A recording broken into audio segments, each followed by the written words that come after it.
नअब्दुहु व नसल्ली अला रसूलिल करीम अम्मा बाद फ़ौज़ बिल्लाहि मिनश शैतानिर रजीम बिस्मिल्लाहिर रहमानिर रहीम। फ़ाज़िल हज़रात, गौर सरफराज कुरैशी न्यूज़ राइडर से आपकी खिदमत में आदर और सलाम अर्ज़ करता है। आज 14 अगस्त है, 2024 यौम आज़ादी है और तमाम पाकिस्तानियों को जश्न आज़ादी मुबारक हो। ये आज़ादी हमारे आबा-ओ-अजदाद के खून से हासिल हुई है, तो इसलिए ये जो आजकल मुल्की हालात हैं उनकी वजह से हर पाकिस्तानी दिल बर्दाश्ता है। जो कुछ हो रहा है वो इससे पहले कभी हमने होता हुआ देखा नहीं है।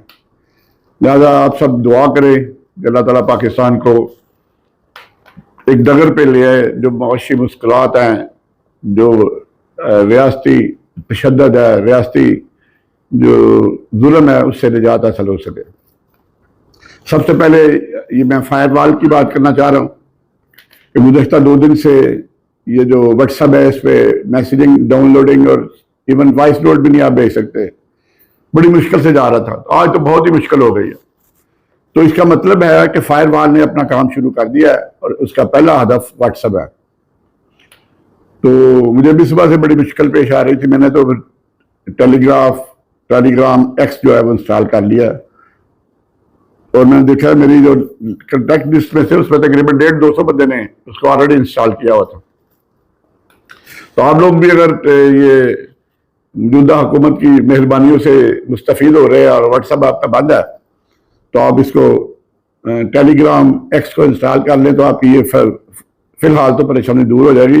हो सकता है ये टेलीग्राम पे भी अटैक कर दें, क्योंकि इसके बाद ये फेसबुक पे करेंगे।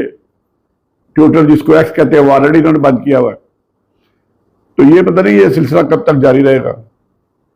दूसरा, जनरल फैज हमीद की गिरफ्तारी में बड़ी बहस चल रही है मीडिया पे।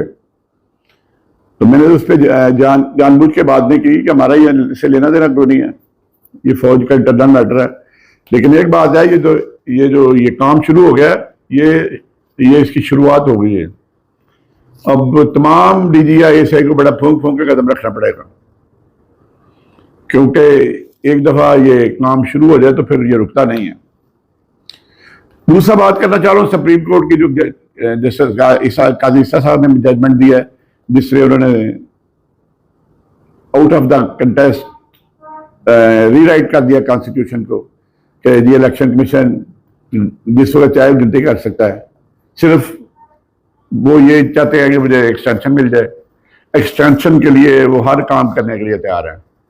साथ वो अपनी मर्जी का एक जज बिठा लेते हैं, कोयटा से तलक होता है उसका, और वो है में 5-6 जजेस रह गए उनकी, जो जिनको अभी तक है कि काजी साहब को एक्सटेंशन मिल जाएगी, उनके लिए काम कर रहे हैं। लेकिन जस्टिस अकील अब्बासी ने, जो सिंध से एलिवेट हुए रिसेंटली, उन्होंने तो अपना अदा कर दिया है। उन्होंने कहा है कंसोलिडेशन, जब फॉर्म 47 इशू होता है तो कंसोलिडेशन हो जाती है, उसके बाद कौन सी कंसोलिडेशन होनी है। और इलेक्शन कमीशन का कोई हक नहीं है कि वो वोटिंग दोबारा करवाए, वोटिंग उसकी दोबारा उसकी गिनती करवाए, रिकाउंट करवाए। तो ये मतलब काजी साहब नए नए फैसलों के जरिए पता नहीं काम कर रहे हैं। देखिए, ये फैसला फौरी तौर पे इंप्लीमेंट भी हो गया और जो मेजॉरिटी जजमेंट थी स्पेशल सीट्स पे, वो अभी तक नहीं हुआ। और उस पर जस्टिस मंसूर अली शाह बड़ा अनाइड है और उसने तो कह दिया है कि एनएफ इज एनएफ, अगर हमारा फैसला इंप्लीमेंट नहीं हुआ तो फिर इसके कॉन्सिक्वेंसेज होंगे। तो ये तो नहीं है मीठा मीठा हाथ पर कड़वा कड़वा थू। आप अपनी मर्जी करती रहे, जो मर्जी करते रहे, जो मर्जी आप करते रहे। एक तरह से आप किसी टेन्योर में आप एक्ट बनाते हैं, उसको आगे फिर दोबारा उसको कैंसिल कर देते हैं, फिर कल लेजिस्लेशन करते हैं, 2017 से कर देते हैं। कोई है इसमें कोई लॉजिक कि जो पार्लियामेंटेरियंस को तो ये भी नहीं पता होता कि उनको कौन सा बिल पास कर रहे हैं, वो किसके लिए वोटिंग कर रहे हैं। तो ये सूरत हाल बड़ी गंभीर है। और ये अभी जो उन्होंने रिसेंटली लेजिस्लेशन की है स्पेशल सीट के बारे में, 2017 से एप्लीकेबल होगी।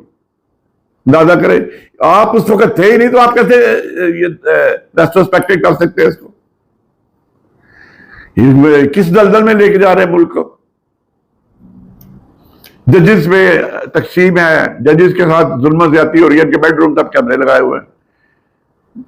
इस्लामाबाद हाईकोर्ट के जजेस के साथ क्या हुआ, लाहौर में अब 19 अगस्त को आरोज वाला जो ट्रिब्यूनल वाला केस लग रहा है, तो ये भी वो अपनी मर्जी से रिटायर्ड जरूर कह देंगे ठीक है जी आप भी ट्रिब्यूनल सुन रहे हैं, तो मुल्क में नारकी पैदा होगी ना वजूहात की वजह से।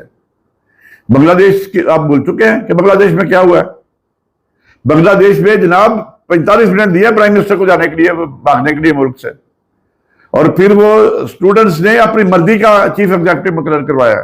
वो पेरिस से आया जो उसका नोबेल इनाम मिला हुआ था, वो आके उसने हेल्प लिया है चीफ एडवाइजर जिसके प्राइम मिनिस्टर के इख्तियार असल होते हैं। श्रीलंका में जो कुछ हो चुका है, अफगानिस्तान में क्या कुछ हो रहा है, वेनेजुएला में क्या हो रहा है, तो ये चाहते हैं कि ये भी मुल्क इसी डगर पे चल पड़े। हम तो वैसे ही ऑलरेडी इकोनॉमिक क्राइसिस का शिकार है।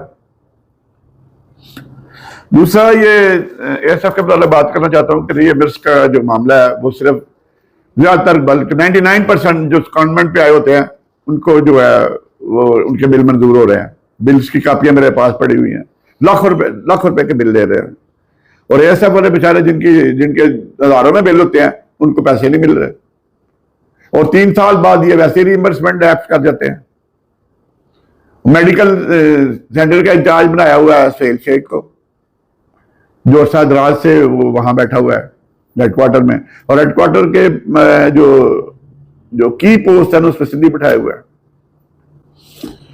तो ये मेरे पास है सारा कुछ। दूसरा बड़ी इंपॉर्टेंट न्यूज है एयरसेफ के मतलब, लेकिन अभी चूंकि आज तो मैं बेसिकली व्हाट्सएप पे बात करना चाह रहा था कि ये इसको फाइल वार का जो पहला हदफ है वो व्हाट्सएप हुआ है, तो व्हाट्सएप की जगह आप चाहें तो किसी दूसरी एप्लीकेशन को इंस्टॉल कर सकते हैं। और तीनों इसी के साथ इजाज़त दें, इंशाअल्लाह ताला आइंदा आने वाले दिनों में फिर बात होगी। अस्सलाम वालेकुम व रहमतुल्लाहि व बरकातुहू।